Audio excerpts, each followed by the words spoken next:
J'ai récemment, disons, été piqué par la lecture d'un article sur l'excellent site watchesbysxj.com qui a été rédigé par Brandon Moore qui faisait l'analyse du marché de l'horlogerie en essayant de classer les marques en fonction d'un paramètre très intéressant, le temps humain nécessaire pour fabriquer une montre. Alors l'auteur, il a essayé de trouver un moyen objectif de classer les différentes marques de montres de luxe, de différencier finalement les marques en fonction des techniques de production qu'elles utilisent pour essayer d'avoir quelque chose de manière la plus objective possible, pour être objectif. Même si, alors, l'objectivité n'est pas de ce monde, comme dirait une personne que j'ai rencontrée un jour dans une librairie. J'ai trouvé l'approche de ce journaliste très intéressante et je me suis dit, oui, ce serait très intéressant de vous en parler, d'en faire une vidéo. Car, comme vous l'avez peut-être vu récemment, j'ai publié une vidéo sur qu'est-ce qu'une marque horlogère, je vous la mets ici. Et c'est vrai que, un petit peu comme lui, j'essayais de trouver des arguments les plus objectifs possibles pour essayer de prendre du recul sur le marketing qui a tendance à nous envoyer tellement de poudre aux yeux qu'on en oublie parfois l'essentiel, et essayer de trouver des arguments, encore une fois les plus objectifs possibles, pour catégoriser les différentes marques horlogères. L'auteur, ici, il utilise une mesure dite objective qui va être celle des heures horlogées par montre. Alors, pour réussir à faire ça, il a utilisé des statistiques qu'il a compilées, puis il a aussi pris en compte sa propre expertise lors des visites de manufacture qu'il a pu faire, pour en gros avoir le nombre de montres produites pour chaque marque, qu'il a divisé par le nombre estimé d'horlogers. Alors il a pris le nombre de personnes qui travaillent chez chaque marque, et ensuite il a considéré qu'une certaine partie n'était pas des horlogers. Enfin bref, je vous épargne tout ça. Il a pris 50 marques, et ça donne un nombre d'heures de travail sur chaque montre, en moyenne. Bien entendu, puisque par exemple, si on prend Jaeger-LeCoultre, il va y avoir des Jaeger-LeCoultre avec un gyrotourbillon, où là, on va se dire qu'on ne va pas y passer 10 heures, et puis il y en a d'autres où, à mon avis, c'est beaucoup moins. Et finalement, c'est le résultat qui est passionnant. C'est le résultat qui vraiment est curieux d'ailleurs pour certaines marques, et qui donne de vraies surprises, et qui finalement nous permet de classer les marques selon cet étalon, ce maître étalon, mais qui ne permet pas, in fine, de dire si une marque est mauvaise ou si une marque est bonne, comme on va le voir à la fin de cette vidéo. Voilà, si toutefois vous aimez cette vidéo et si toutefois vous aimez l'horlogerie, je vous conseille de vous abonner. Si ce n'est pas encore le cas, n'hésitez pas à le faire. Il y a tous les petits boutons qui sont nécessaires juste en dessous. Il y en a juste un d'ailleurs qui est rouge qui s'appelle s'abonner. Et puis, mettez un petit pouce en l'air si la vidéo vous plaît. Aussi, je voulais vous parler de l'heure sup, le podcast horloger de Very Good Lorne. Je vous mets le lien dans la description. Je pense que ça pourrait vous intéresser d'aller y faire un tour. Alors, au final, ce journaliste, il se retrouve avec 5 catégories.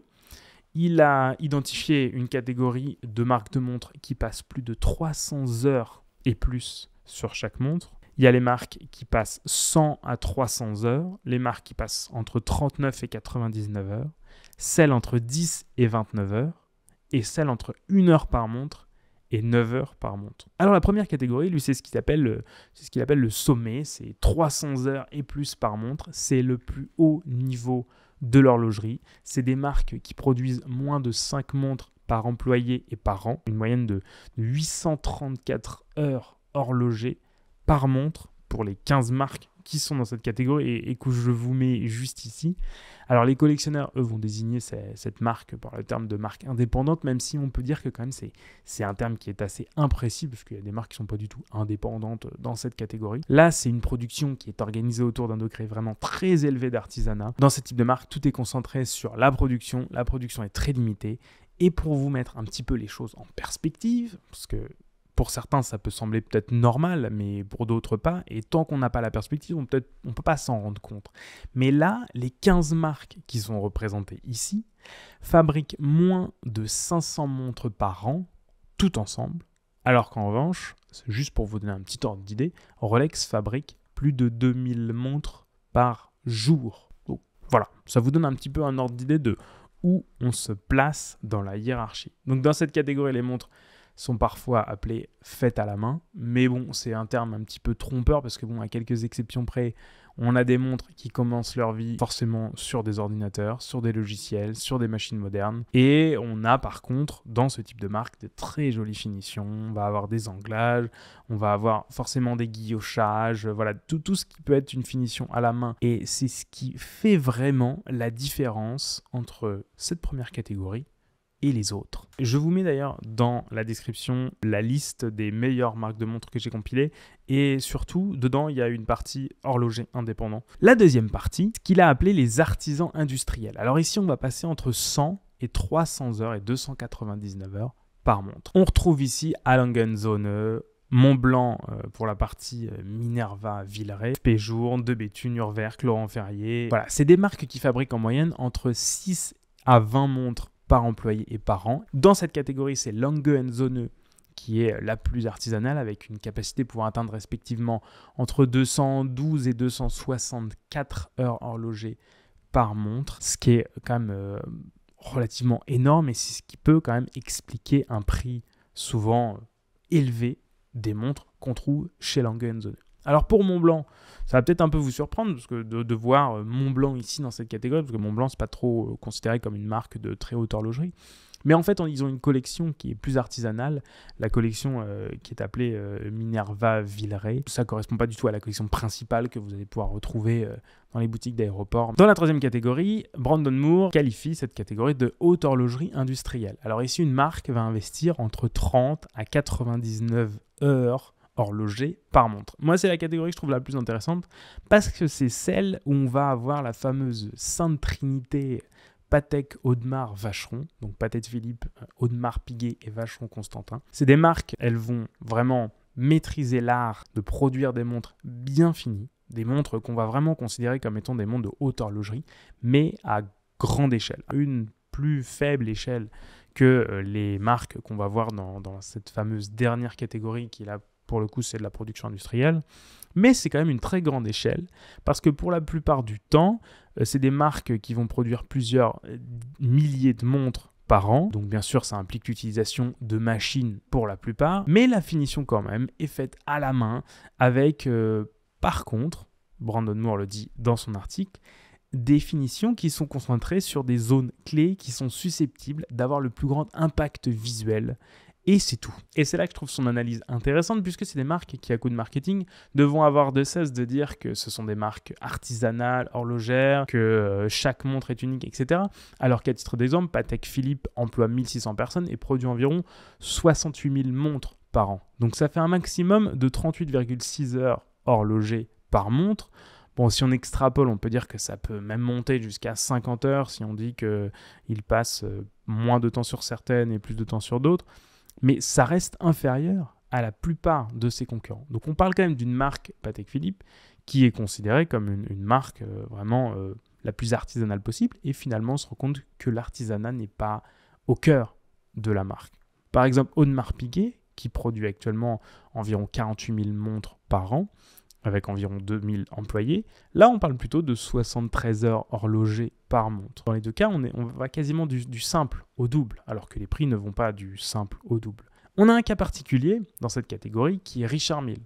Là, on a une marque qui se distingue non seulement par son prix de vente élevé, on est autour de 220 000 euros, je ne sais pas si vous vous rendez compte, c'est vraiment colossal. Prix de vente moyen 220 000 euros pour une marque horlogère, c'est unique. Mais aussi par l'externalisation de la production de la plupart de ces mouvements à des fournisseurs externes comme Vaucher, comme Audemars Piguet, Renault et Papy. Donc, en fait, là, pour le coup, c'est un peu biaisé le calcul puisque on ne peut pas considérer qu'on peut diviser le nombre de montres par le nombre de personnes. On sous-estime finalement l'effort consacré à une montre Richard Mille par rapport aux autres, mais finalement, il est un petit peu dur de calculer vu qu'on n'a pas les chiffres exact. La quatrième catégorie mise en avant par Brandon Moore, c'est la haute horlogerie industrielle. Là, on est entre 10 heures et 29 heures horlogées par montre, donc le nombre d'heures qu'un horloger passe par montre, j'espère que vous suivez bien. C'est la tranche du marché qui est vraiment la plus surprenante parce qu'on va des ultra plates Bulgari, aussi les Ulysse Nardin à échappement constant, etc. au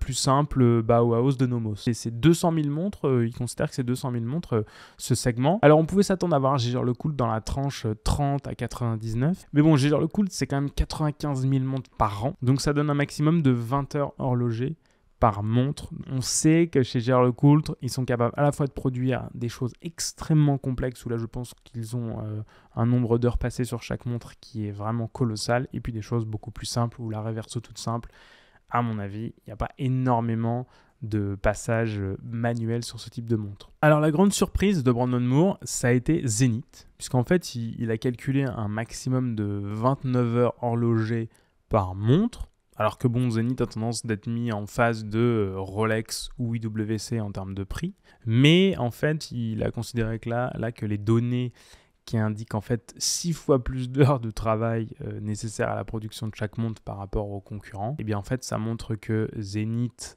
malgré qu'on ait l'impression qu'il passe plus de temps sur les montres, bien peut-être que Zenith a peut-être des capacités de production qui sont un petit peu supérieures par rapport au nombre de montres qu'ils vont sortir par an. Enfin, dernière catégorie, là c'est la catégorie prouesse industrielle, c'est la catégorie waouh, ils ont fait tellement d'efforts qu'ils sont capables de produire des montres magnifiques avec très très peu d'investissement humain par montre, et là on est entre 1 et 9 heures horlogées par montre. Donc là on retrouve la plupart des grandes marques de montres de luxe, celles qui ont organisé leur processus de production de manière à vraiment ne pas dépasser 9 heures horlogées par montre. Là on a Rolex, on a Omega, on a IWC, Cartier, Grand Seiko. Vraiment on a des marques qui sont capables de produire un nombre de montres de haute qualité vraiment important grâce forcément à des investissements dans des installations de fabrication qui sont à la pointe de l'automatisation. Bien que l'assemblage final soit toujours manuel, la production, la finition, les tests, tout ça est réalisé vraiment en grande partie par des machines. On ne peut pas produire autant de montres que ce que produit Rolex, vous imaginez 2000 montres par jour en faisant tout manuellement. Mais attention, il y a un bémol, et c'est très intéressant ce que dit Brandon Moore dans son article, ça ne signifie pas que les produits sont inférieurs en termes de qualité. La grande contradiction du monde de l'horlogerie, c'est qu'en fait, l'industrialisation du processus de fabrication de certaines marques ne font pas forcément que ces marques sont des marques de moins bonne qualité. Les marques horlogères qui fabriquent des montres avec le plus de processus industriels et avec forcément le moins d'intervention humaine, eh bien ces marques ont tendance à avoir des exigences internes plus strictes en matière de précision et des garanties beaucoup plus longues que les marques qui sont beaucoup plus artisanales. Je trouvais ça vraiment intéressant son analyse à Brandon Moore, la manière dont il a pris justement ce temps horloger par montre. Alors au final, ça nous donne pas, ça nous permet pas de catégoriser vraiment les marques, parce que ça nous permet pas de dire cette marque-là est meilleure qu'une autre uniquement parce qu'elle passe plus de temps par montre. Ça permet d'avoir quand même, quand on passe plus de temps par montre, des qualités de finition qui sont meilleures. On parle notamment des anglages, des guillochages qui peuvent être faits à la main, et puis tout ce qui est peut-être un contrôle qualité pour certaines. Quoique, parce que comme on le voit, le contrôle qualité est souvent fait de manière mécanique à la machine, tout ça est automatisé, et donc ça permet d'avoir un contrôle qualité qui est souvent meilleur qu'un contrôle manuel. Mais je trouvais ça intéressant de compléter ma vidéo sur qu'est-ce qu'une bonne marque horlogère avec cette analyse de cet article. Voilà, je vais vous mettre bien sûr le lien vers l'article dans la description, et puis d'ici la prochaine vidéo, prenez soin de vous.